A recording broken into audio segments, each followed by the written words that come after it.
தான் அவர்கள் நினைத்தார்கள். ஆனால் இன்று பார்க்கிற போது எது ஒன்றும் அவ்வளவு கடினமாக இருக்குது. அன்றாட வாழ்க்கைக்கு கல்வி கற்பது, மருத்துவம் பெறுவது, வேலை வாய்ப்பை பெறுவது,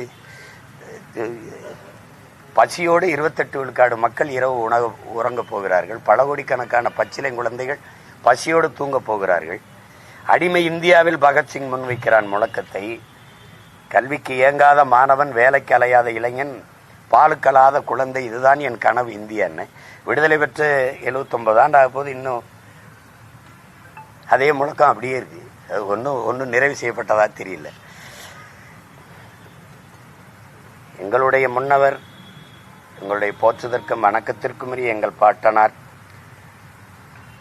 செக்கிழுத்த செம்மல் கப்பல் ஓட்டிய தமிழன் வ.உ. சிதம்பரனார் அவர்கள் கொண்டிருந்த கனவு என்பது நாடும் மக்களும் நன்றாக இருக்கணுங்கிறதான், பெருமைப்பட வாழணுங்கிறதான், வறுமை ஏழ்மை ஒழிந்து நல்ல கல்வி அறிவு பெற்று அறிவார்ந்த சமூகமாக அதற்கான வேலையை பெற்று உரிய சம்பளத்தை பெற்று உயர்ந்து சிறந்து வாழ வேண்டும் என்பதுதான்.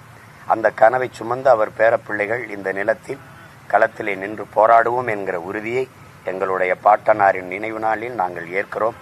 அவருடைய வழியே வருகிற வீர மானத்தமிழ் பிள்ளைகள் பெருமிதத்தோடும் திமிரோடும் எங்கள் பாட்டனாருக்கு எங்கள் புகழ் வணக்கத்தை செலுத்துகிறோம்.